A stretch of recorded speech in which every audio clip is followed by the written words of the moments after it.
The easternmost location in this story, and what the people from Westeros call the end of the world, is the Shadowlands. It's easily the most mysterious region. All of the locations east of the Bone Mountains in Essos are kind of a mystery to the Westerosi, and is often simply called further east.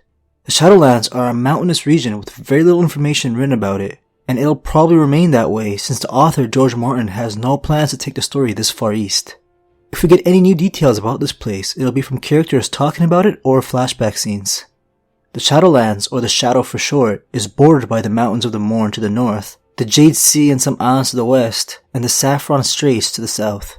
Some of you guys probably know that there are 2 more continents in this world, aside from Westeros and Essos, and one of them is a place called Ulthos. It's separated from the Shadowlands by the Saffron Straits, but all we know is that it's forested. George Martin only included it in the story to showcase how little the people of Westeros know about the world. Very few travel this far east, but when they do, they go to the port city called Asshai, where they can trade for some exotic stuff. I call this place mysterious, but dark and creepy may be better adjectives. The people of Asshai don't even know their city's origins. Whoever built it must have done it a very long time ago, since they claim that it stood here since the world began and will stand here until it ends. Like I said, dark and creepy. The city is massive. When I was reading up on this place in the world building and lore book, World of Ice and Fire, I remember mentioning that within its own city walls, King's Landing, Old Town, Volantis, and Karth can all fit in here. Which is crazy considering these are the biggest cities in the world. But with all this land, very few people actually live here. The city is often called Asshai by the Shadow, and is always covered in darkness. This is likely because black stone was used in the construction here. A few places around the world have this black stone material that no one knows its origin. It has a greasy and unpleasant feel to it, and it seemingly absorbs light. The streets are empty at night, and only 1 in 10 buildings bother to have lights up. But even the days are dark here, with quiet streets, and for some reason it's written that there are no children here. And of course, the people here are creepy and mysterious as well. They walk around alone with their faces covered with masks or veils, similar to what we see Quaithe wearing when she approaches Daenerys in Game of Thrones Season 2. Quaithe, like Melisandre, is a shadowbinder from Asshai. All sorts of taboo magic is openly practiced in the city, with shadowbinding being the darkest. With all these characteristics that would usually scare people off, there's a lot of trade that goes down here. The main reason being, animals and plant life can't survive here. The only real source of fresh water and food comes from traders, who come to Asshai happily ready to trade for their abundant gold and gems. Any animal that visits Asshai will soon die. There's a river nearby called the Ash that for whatever reason has become polluted. The waters are black during the day and glow green at night. The fish in the Ash are blind and deformed. Fools and shadowbinders are the only ones brave enough to eat them. People and animals don't drink the water, but still animals nearby are affected by it. Luckily for the people, they aren't that sensitive to it and can survive. The ash isn't what's preventing vegetation from growing here, however. There's something called ghost grass that grows outside the city walls, and all throughout the Shadowlands. It's an invasive type of plant that takes over regions and prevents anything else from growing. The ghost grass is so pale it's almost like glass, and it's also inedible. They grow taller than a man on horseback. The Dothraki believe that it glows with spirits of the damned, and will one day cover the world and end all life. The only ones who dare go upriver past the walls of Asshai are the Shadowbinders. This area is the heart of darkness.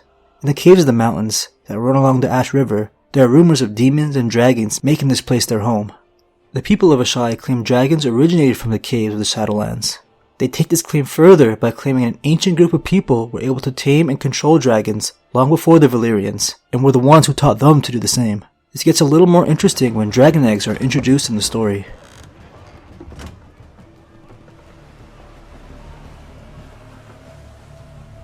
Dragon's eggs, Daenerys, from the Shadowlands beyond Asshai. The ages have turned them to stone, but they will always be beautiful. Thank you, Magister. Stone eggs are a rarity that sell for insane prices. If I sell one egg, I'll have enough to buy a ship.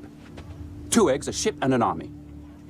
And you have all 3. I need a large army. They become petrified over time, but Daenerys always felt heat from within her dragon eggs, while everyone else only felt cold. Because of how unexplored the Shadowlands are, I guess it's possible for there to be dragons still flying around in these mountains. All the ghost grass would make hunting difficult if there are dragons still here, so they have to travel far for their meals and will likely be spotted. It's said that the further you go from the city, the more hideous and twisted the creatures become, things worse than dragons and demons.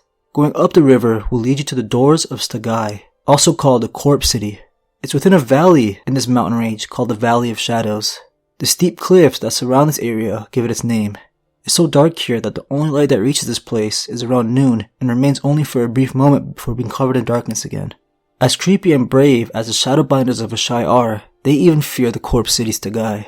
The city is in ruins and believed to be haunted. From the way it's been written, we can assume no one lives here. But throughout the Shadowlands, there are others besides the people of Asshai. They're called the Shadowmen. We see some of these Shadowmen when Daenerys is with the Dothraki early in the book story. During Dany's 6th point of view chapter in the first book, A Game of Thrones, while in Vos Dothrak, George Martin writes, "The dour and frightening Shadowmen who covered their arms and legs and chests with tattoos and hid their faces behind masks. The Eastern Market was a place of wonder and magic for Dany." The Shadowmen are different from the Asshai, since they're mentioned a couple lines earlier in that same chapter. They do wear red lacquered wooden masks, like the Shadowbinders however. There's no mention of where they live, and if there are more locations within the Shadowlands.